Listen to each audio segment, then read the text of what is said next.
Papá, te alabamos, te bendecimos, te glorificamos, te damos gracias, Señor, porque eres bueno, porque para siempre es tu misericordia, Señor, de la eternidad a la eternidad. Gracias, Señor, por todos los que están reunidos, que espero que seamos todos, Señor, porque pues ahorita hay vacaciones, entonces esperemos que todos los hermanos estemos reunidos, Padre, te alabamos y te bendecimos. Te damos gracias porque eres nuestro Señor. Amén. Ok, bueno, pues vamos a iniciar y hoy vamos a ver este estudio. Es un estudio muy breve, ¿verdad? Se llama Las 7 palabras desde la cruz. Vamos a ver hoy, pues es o fue o es Viernes Santo, el día que recordamos la muerte de nuestro Señor Jesucristo. Quiero platicarles algo muy desagradable. Están circulando por YouTube y por el Internet eh, cuadritos del Señor Jesucristo y con los discípulos y pues es una mofa lo que están haciendo. Mensajes que supuestamente está diciendo el Señor Jesús con palabrotas. Eh, Estamos llegando ya a un límite que de veras, yo me pregunto algo. Si a mí lo que me llama la atención es de que no pongan este tipo de cosas de Mahoma ni de Alá, ¿verdad? Porque pues sabemos que los musulmanes sí son de armas tomar, ¿verdad? La cuestión es esta, que están poniendo este tipo de mensajitos con cuadros del Señor y todo, pero unas cosas, el Señor Jesús diciendo groserías, entonces, muy desagradable, muy desagradable. Entonces, pues vamos a ver este tema, que el Señor nos ayude a nosotros. Yo creo que nosotros tenemos que ponernos muy serios, ¿verdad? Si tú conoces a alguien que está mandando esos mensajes, pues yo creo que ponerlo en su lugar, porque yo creo que todos merecemos respeto y nuestro Señor Jesucristo merece respeto. Muy bien, vamos a empezar. Entonces, sabemos que el número 7 en la numerología bíblica es el número perfecto, completo, el número de Dios. Y casualmente el Señor, pues estando en ese predicamento tan tremendo, solo mencionó 7 palabras. O sea, un dominio propio, estupendo, excelente. Eh, ¿Qué pasa, por ejemplo, nosotras las mamás cuando hay algo que nos saca de onda o que estamos nerviosas o que es empezar a hablar tonterías, empezar a hablar, hablar, hablar, empezar a regañar o lo que tú me digas? ¿Por qué? Porque estamos nerviosos o porque hay una situación difícil. Pero vemos aquí al Señor que en ese momento tan espantoso, sobre todo, hermanos, deja tú la muchedumbre gritando tontería y media, ofendiendo al Señor, aventando quizás hasta piedras o yo no sé, ¿verdad? Los soldados romanos súper irrespetuosos, pero más bien yo lo que alcanzo a discernir es que había un ambiente espiritual de guerra. O sea, se estaba peleando en ese momento la salvación de la humanidad, la salvación del hombre y de la mujer. Y yo me imagino que era un ruido, un ambiente, pero espiritual. Deja tú físicamente lo que estaba pasando ahí. Entonces vamos a empezar. Introducción. Bien podríamos pensar que todas las palabras de nuestro Señor en la cruz han sido preservadas. Las 7 palabras que nos han sido dadas representan en una forma maravillosa las 7 frases más importantes del carácter de Cristo y su obra aquí en la tierra. Qué interesante. Claro que sí.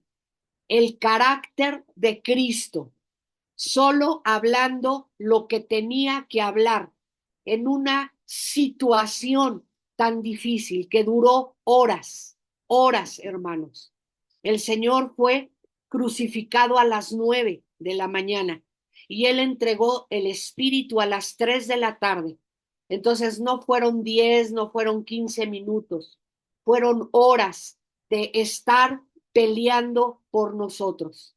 Entonces vemos aquí que bien podríamos pensar que todas las palabras de nuestro Señor en la cruz han sido preservadas. Las 7 palabras que nos han sido dadas representan en una forma maravillosa las 7 frases más importantes que nos hablan del carácter del Señor y su obra aquí en la tierra. Y vamos a empezar con la primera, la palabra de perdón, ¿verdad? Y vemos en Lucas 23:34, Padre, perdónalos porque no saben lo que hacen. Padre, perdónalos porque no saben lo que hacen. Cuando la cruz fue levantada y enterrada en la tierra, qué cosa tan característica nos están diciendo ahorita, porque todo lo que rodeó la crucifixión del Señor, la corona de espinas, el que él cargara ese madero, todo tiene que ver con Génesis, con el Bereshit. Entonces vemos que Adán fue creado del polvo de la tierra. El Señor sopló sobre de él el aliento de vida y fue que un ser viviente, o sea, un ser humano con espíritu, alma y cuerpo. Pero de dónde fue sacado Adán? Fue sacado del polvo de la tierra. Y la cruz, hermanos, ya con el Señor clavado, fue levantado y así clavado, profundizado en la tierra, ahí en el Gólgota, ¿verdad? Entonces vemos que cuando la cruz fue levantada y enterrada en la tierra, era tierra con la cual cada uno de nosotros, ¿verdad? Fuimos creados, o sea, del polvo fuimos sacados y al polvo volveremos. Entonces eso es muy significativo. Se dio prisa para derramar ese primer brote de sangre para redimirnos. Su venida al mundo fue para enseñarnos que Dios está dispuesto a perdonarnos y esa disponibilidad incluía a los soldados romanos, a Roma, ¿verdad? Al imperio romano también, a Caifás, a Anás, a los fariseos, a los saduceos, a Judas, a todos los que lo traicionaron, a los discípulos que lo abandonaron, no sé, hermanos, a ti y a mí. O sea, lo primero que dice el Señor es, Padre, perdónalos, porque no han sabido a través de la historia de la humanidad lo que han hecho y lo que seguimos haciendo, hermanos. Entonces, hay una gran disponibilidad de parte de Dios Padre de perdonarnos por medio de nuestro Señor Jesucristo, por medio de su sangre. ¿Ok? Vamos a la palabra 2, la palabra de salvación. Es la segunda palabra que el Señor da, Lucas 23:43. Lucas 23:43. De cierto te digo, hoy estarás conmigo en el paraíso. ¿Verdad? Le dice a uno de los ladrones que están clavados con el Señor.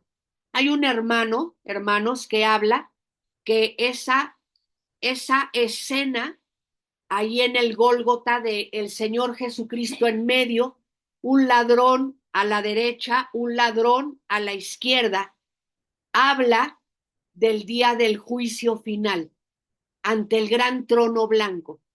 El Señor va a estar sentado en su trono blanco, ¿verdad? Y va a poner a la derecha las ovejas, a la izquierda los cabritos. O sea, hubo un malhechor que estaba con el Señor, que ellos dos sí habían delinquido, sí habían robado, sí habían hecho barbaridades, ¿verdad?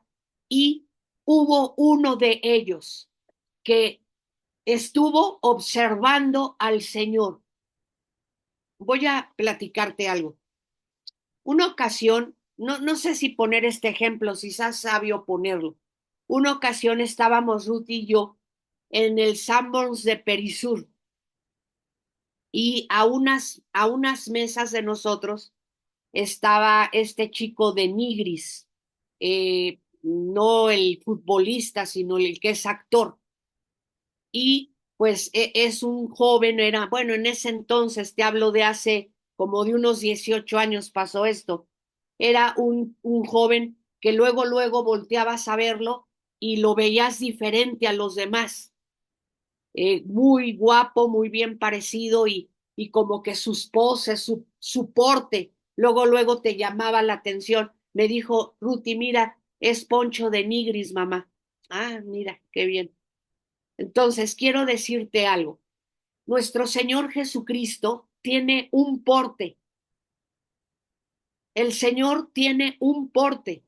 Él es el Rey de Reyes. Él es el Señor de Señores. Él es el Hijo del Padre que creó todo lo que conocemos. Entonces, uno de los que estaban crucificados ahí inmediatamente lo observó, inmediatamente notó, este hombre es diferente y empezó a escuchar lo que el Señor decía, cómo se estaba manejando el Señor en algo tan espantoso. ¿Y sabes qué le dijo? Señor. O sea, inmediatamente lo reconoció.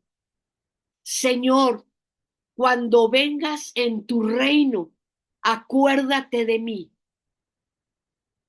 Tú y yo tenemos que reconocer quién es el Señor Jesucristo. Ahorita lo que te platico de la indignación que tengo de lo que está pasando, de lo que están poniendo pues, en las redes sociales, digo, ¿qué es esto, Señor? ¿Por qué la gente no te reconoce? Si no quiere nada contigo, por lo menos que te respeten, Señor. Y este hombre, que también estaba azotado, que también estaba pasando las de Caín ahí, ¿verdad? Reconoció quién era el que estaba al lado de él. Y todo aquel, hermanos, a partir del año 33 después de Cristo a nuestros días y a lo que falte para el arrebatamiento, todo aquel que reconozca el señorío, quién es Jesucristo, estará del lado derecho.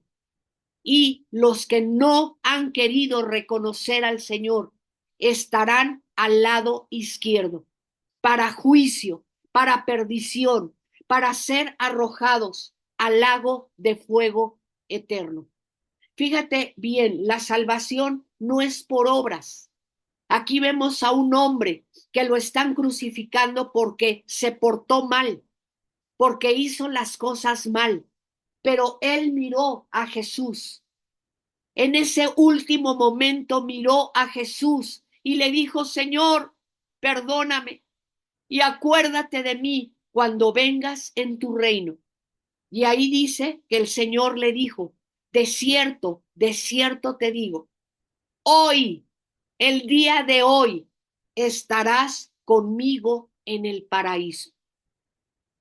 La salvación no es por obras, es porque creamos que Jesucristo es Dios por nosotros en la cruz del Calvario. Entonces vemos, dice, la palabra de salvación fue pronunciada déjenme leerles lo que dice aquí, al, alrededor del mediodía. Uno de los ladrones reconoció y observó que el que estaba clavado a su lado no era cualquier persona. También ese ladrón escuchaba lo que el Señor decía y se dio cuenta que Jesucristo era un hombre diferente. Tenía un porte increíble y sus palabras de tierno perdón, y quizá habiendo tenido previo conocimiento de los hechos del Señor Jesucristo, los milagros, las sanidades, ¿verdad? Reprochó los comentarios de su compañero, del otro ladrón, ¿verdad? Y pidió la ayuda del Señor para obtener la felicidad eterna. El Señor inmediatamente lo aceptó, lo rescató. Había venido para eso, para buscar y salvar lo que se había perdido. A eso vino el Señor, a rescatar lo que se había perdido. El Señor dijo, no vengo por los sanos, sino por los que están enfermos. Aleluya. ¿Ok? Vamos a la tercera palabra, la palabra de amor. Es la tercera palabra del Señor. La palabra de amor. Juan 19, 26 y 27. Mujer, he ahí a tu hijo. Cuando Jesús, cuando vio Jesús a su madre y al discípulo a quien él amaba, que estaba presente, dijo a su madre, mujer, he ahí a tu hijo. Después dijo al discípulo, he ahí a tu madre. Y desde aquella hora el discípulo la recibió en su casa. Yo veo, hermanos, aquí dos ingredientes muy importantes. El primer, bueno, un ingrediente muy importante es la obediencia. La obediencia. Te voy a platicar algo. Cuando nosotros nos empezamos a hacer grandes, yo sé, hermanos, que tengo gente de mi iglesia y tengo gente que nos hace mucho el favor de seguirnos en las conferencias y por eso les platico esto. Yo tengo ya 65 años de edad. Entonces, pues ya soy de la tercera edad y te voy a decir algo.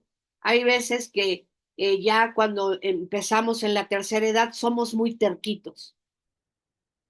Cuando mi papá era un ancianito de 80 y tantos años, yo le dije muchas veces, papá, vente conmigo a la casa. Por favor, vente conmigo a la casa. Y mi papá nunca quiso escucharme. A mí me sacan de mi casa con los pies por delante, me decía. Yo decía, Dios de mi salvación. Mi papá vivía con 3 hermanos míos solteros, pero todos tenían sus cosas que hacer y no se le estaba atendiendo al abuelito como merecía ser atendido. Entonces, hay veces, yo no veo después a María diciendo, no, yo no me voy con Juan, ¿verdad? Sino que María obedeció. Juan no dijo, bueno, ¿y dónde pongo a María? Hay que ampliar la casa. No, sino que Juan obedeció. Dice aquí al final, y desde aquella hora el discípulo la recibió en su casa. O sea, tanto María fue obediente a al consejo, a la petición del Señor, como Juan. Parece ser que José había fallecido muchos años antes, María era viuda, se usaba, hermanos, no sé si se sigue usando en Israel, que el hombre era mucho mayor que la mujer. O sea, José tenía 30 y tantos años cuando se casó con María, que tenía de 15 a 17 años. El hombre tenía que ofrecerle a la novia una casa y un oficio con el cual él iba a mantenerla a ella y a la familia. Entonces, pues José falleció muchos años antes que María. Entonces María era viuda. Algunos estudiosos mantienen que el Señor se dirigió a ella como imprecisión respetuosa como mujer, porque se le hubiera llamado madre, si hubiera expuesto a María al sarcasmo de los crueles soldados romanos. O ve tú a saber si los fariseos es la madre de él, crucifíquenla también, ¿verdad? Ve tú a saber qué de locuras ahí. Dice, y dado aquella hora, el discípulo la recibió en casa. El mandamiento de honra a tu padre y a tu madre, el Señor lo pone en acción y pone el ejemplo de cómo debemos de tratar a papá y a mamá, cómo debemos de tratar a los abuelitos, ¿verdad? Debemos de tratarlos bien, debemos de estar preocupados por ellos, saber que están bien.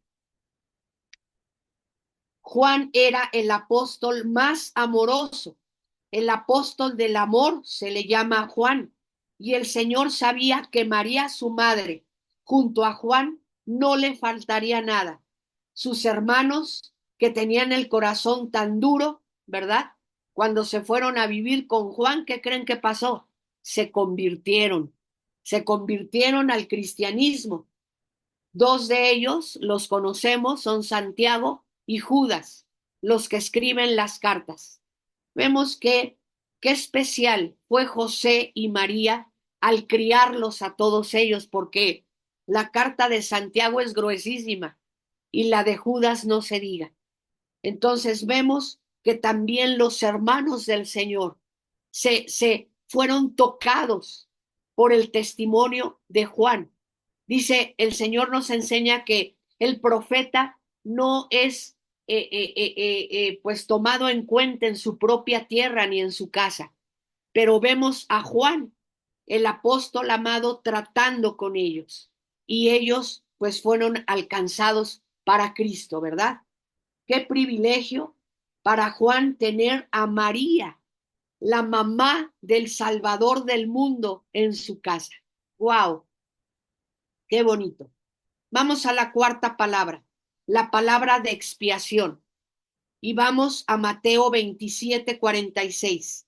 Cerca de la hora novena, que eran las 3 de la tarde, Jesús clamó a gran voz diciendo, Elí, Elí, lama sabactani.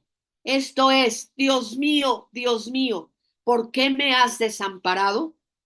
Esto indica que el Hijo de Dios y el Hijo del Hombre, que es el mismo, estando bajo el hoyo más hondo de aflicción humana, en un abandono total por el Padre y total desorientación, y por lo tanto llegó a estar en una completa identificación con nuestra humanidad.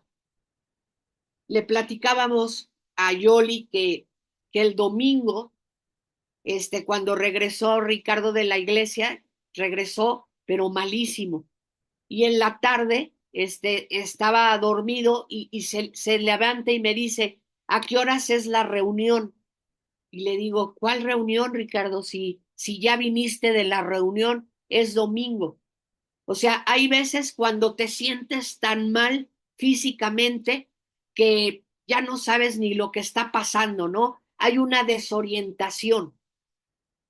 Entonces, imagínense el Señor, todo lo que está viviendo, no solo espiritualmente, no solo lo que está enfrentando, sino Él físicamente cómo está. Dice aquí dice, esto indica que el Hijo de Dios y el Hijo del Hombre, estando bajo el hoyo más hondo de aflicción humana, en un abandono total por el Padre y total desorientación, y por lo tanto llegó a estar en una completa identificación con nuestra humanidad. El Señor sabe cuando te sientes mal, clama a Él. Estas palabras fueron pronunciadas hacia el fin de un túnel de obscuridad misteriosa que llenó todo el país de Israel, desde las 12 hasta las 3 de la tarde, en una densa obscuridad. El horror de esas horas resulta incomprensible al alma humana. Fue la oscuridad de la oscuridad. Sin embargo, Jesús peleaba con los brazos y las piernas clavadas contra Satanás, contra la muerte, contra el sistema del mundo, contra principados, contra potestades, contra huestes de maldad en las regiones celestes. Dios Padre era aún su Padre, y en ese grito llegó a la victoria, arrebatando para nosotros lo que se había perdido. Lo que Adán perdió, Jesucristo lo rescataba en ese momento. Dice el Nuevo Testamento, anulando el acta de los decretos que había en contra de nosotros, quitándolos de en medio y clavándolos en la cruz, despojó públicamente a los principados y a las potestades y triunfó sobre ellos en la cruz. Gloria sea el Señor. Quinta palabra, la palabra de sufrimiento físico. La palabra de sufrimiento físico. Juan 19, 28. Juan 19, 28. Después de esto, sabiendo Jesús que ya todo estaba consumado, dijo, para que la escritura se cumpliera, tengo sed. La sed del Señor Jesucristo debió ser como una tortura. Su cuerpo estaba expuesto, casi desnudo. El calor feroz del mediodía en Jerusalén, que es desierto, hermanos. No hay agonía como la sed no saciada. Es el grito de los heridos cuando yacen en el campo de batalla sin ser atendidos. Agua, agua, ¿verdad? Agua, por favor.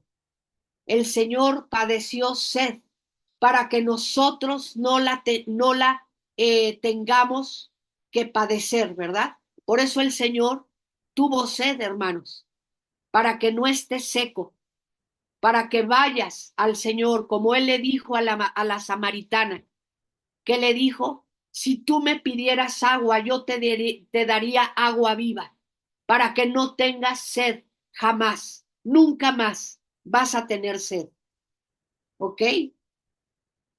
Para que pudiéramos recibir de Él el agua viva que él solo puede darnos y que no nos dará, que no nos, pues tendremos sed jamás.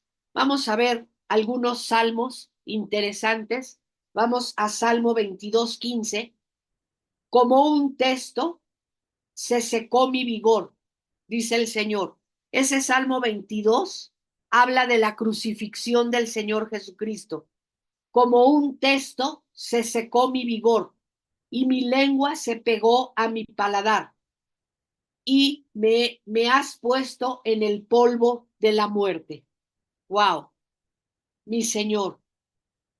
Como un texto se secó mi vigor y mi lengua se pegó a mi paladar y me has puesto en el polvo de la muerte. Salmo 69, 21. Me pusieron además hiel por comida y en mi sed me dieron a beber vinagre. Solo cuando todo lo demás había sido atendido, sabiendo que ya todo estaba consumado, dice esta cita, ¿verdad? Te la di, es la cita de Juan 19, 28. Dice, después de esto, sabiendo Jesús que ya todo estaba consumado. Entonces, ¿qué hizo él? Pidió agua. Y este es un mensaje para los papás, para los esposos, para los jefes de casa. Tienes que morir a ti mismo, no estar preocupado por lo que tú necesitas, ¿verdad? Es que yo quiero, es que yo necesito, es que yo necesito que mis camisas estén planchadas así. Es que yo quiero, ¿verdad? Que cuando yo llegue ya la comida prácticamente esté en la mesa. No, aquí el Señor te está enseñando que Él primero se preocupó por nosotros hasta la última gota de su sangre, hasta la última gota de su sudor. Cuando ya todo estuvo consumado, entonces él se preocupó por sí mismo. Y también en nosotras, hermanas, también hay que dar este mensaje a nosotras también. Échale ganas, échale toda la carne al asador. O sea, dalo todo por tu familia. Al final, preocuparnos por nosotros mismos. Quitar, arrancar ese yo primero, yo segundo, yo tercero, yo cuarto, yo quinto. Vean lo que está pasando aquí. Cuando ya todo estaba consumado, entonces dijo, caray, tengo sed, ¿verdad? Dice aquí, déjenme leer lo que dice. Solo cuando todo lo demás había sido atendido, entonces el Señor puso atención a sus propias necesidades físicas. Empaparon una esponja, ya que era dificultoso el uso de un vaso, ¿verdad? O una jícara o lo que se usara en ese entonces. Y la pusieron en un hisopo y se la acercaron y le acercaron aquel tonificante en su boca. Todo lo que se requería era una caña de 1 metro de largo, ya que el crucificado no estaba muy elevado.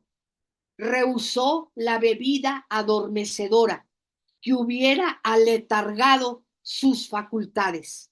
Quería estar entero para nosotros y que su sacrificio fuera acepto por el Padre. El vinagre, hermanos, era como un adormecedor para que pudieran soportar el dolor de la asfixia y de las heridas. Pero el Señor lo rechazó, él pidió agua, no pidió vinagre. Wow. La sexta palabra, la palabra de triunfo. La palabra de triunfo, hermanos, Juan 19:30. Cuando Jesús hubo tomado el vinagre, dijo, consumado es. La palabra de triunfo es una expresión del griego. Es la palabra de mayor importancia que jamás se haya pronunciado.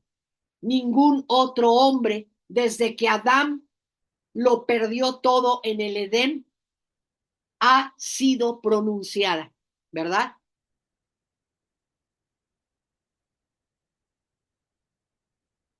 ¿Qué fue lo que perdió? ¿Qué fue lo que entró al mundo cuando Adán pecó contra Dios? Entró la muerte espiritual, la muerte física, la enfermedad, la pobreza, las injusticias, o sea, todo lo que a veces la gente atea le echa la culpa a Dios. Si Dios existe, ¿por qué? ¿Por qué hay niños pobres? ¿Por qué hay enfermedades? Pues porque Adán la regó. No le eches la culpa a Dios. Y Jesucristo vino a romper con todo esto. ¿Para qué? Para que seas sano, para que tengas vida en tu espíritu, ¿verdad? Para que el Señor pueda prosperarte y para que tú puedas vivir en la justicia de Dios. Hasta ese momento nadie ha pronunciado esas dos palabras como lo hizo el Señor. Vivir en esta tierra una vida perfecta, completa, en la que no cometió errores, ni olvidó nada, ni tuvo defectos. La expiación fue completa porque fue el ofrecimiento de una vida perfecta. Aún él físicamente se cuidó. Comida kosher, como la comida de los judíos, ¿verdad? Hacer ejercicio, no alcoholizarse, no fumar, no drogarse. O sea, Jesús, aún su cuerpo, su sangre era limpia para ofrecerla a Dios. Todo fue perfecto para que el Señor pudiera decir, consumado es. Y la última, hermanos, la última. Dice, todo lo hizo perfecto y este sacrificio fue ofrecido una vez y para siempre. Nuestro Señor vio una luz que cruzaba el pasado y se proyectaba hacia adelante, hacia el futuro. Él es el alfa y la omega, el principio y el fin. Gloria a Dios. Y la última palabra, hermanos, la séptima, la palabra de reunión. Lucas 23:46.